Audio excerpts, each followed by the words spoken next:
मरकज़ी रुयत हिलाल कमेटी रियासत कर्नाटक का माहाना इजलास दफ्तर दारुल औक़ाफ़ कनिगम रोड बेंगलुरु में बाद नमाज मग़रिब मुनक़िद हुआ,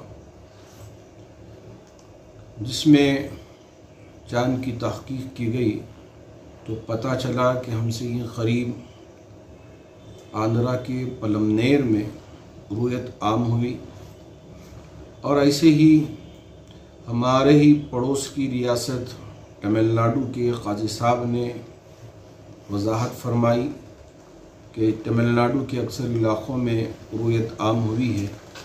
ऐसे ही कलकत्ता में भी रुयत आम होने की इत्तला मिली।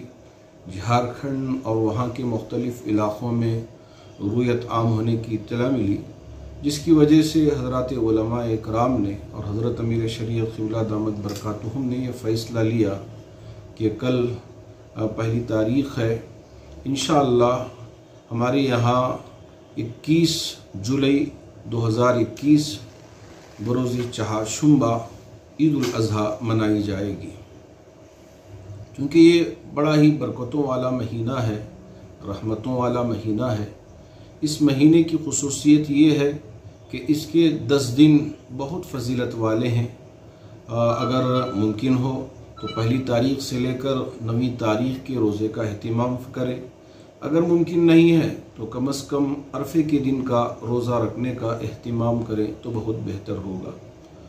चूँकि अल्लाह के रसूल अलैहिस्सलातु वस्सलाम ने फरमाया, सियाम यौम अरफा अन युकफ्फिर अस्सनत अल्लती क़ब्लहा वस्सनत अल्लती बादहा।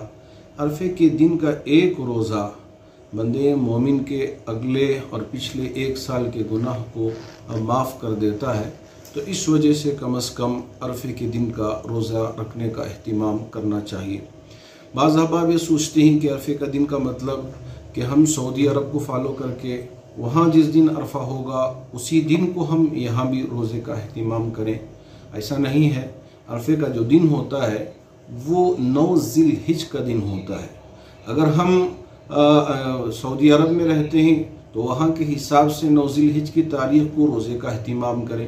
अगर हम हिंदुस्तान में रहते हैं तो यहाँ इस मरतबा 20 जुलाई को 9 ज़िलहिज पड़ता है। तो इस वजह से उस दिन यानी मंगल के दिन का रोज़े का अहतमाम करना ज़रूरी होगा। मैं अहबाब से गुजारिश करूँगा कि जो अहबाब क़ुरबानी करना चाहते हैं तो वो अहबाब उनके लिए मुस्तहब अमल ये था कि चाँद के नज़र आने से पहले अपने बाल जो ज़ायद हों उसे तराश लें, इसी तरह नाखून तराश लें और बदन के गैर ज़रूरी बाल भी निकाल लें। इन दिनों में बाल निकालने के सिलसिले में एहतियात करें, लेकिन एक मुस्तहब अमल है। अगर कोई बंदा इस पर अमल नहीं किया तो इसकी वजह से क़ुरबानी में किसी तरह का कोई फ़र्क नहीं आएगा।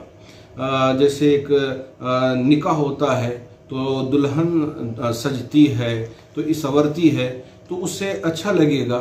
इसी तरह अगर इस अमल को भी इख्तियार करते हैं तो उसकी इबादत में बहुत ही अच्छा नज़र आएगा। लेकिन अगर किसी ने इस पर अमल नहीं किया तो इसकी वजह से क़ुरबानी में किसी तरह का कोई फ़र्क नहीं आएगा। अल्लाह करे कि अल्लाह रब्बुल जलाल आने वाली इस ईद उल अज़हा को पुरअमन तरीक़े से हम में से हर एक को मनाने की तौफ़ीक़ अता फ़रमाए। और ये जो कोविड का वक्त है जिसकी वजह से अभी भी बहुत सारी परेशानियां दुश्वारियां हैं, अल्लाह इन तमाम दुश्वारियों से हमारी और पूरी इंसानियत की हिफाजत फरमाए।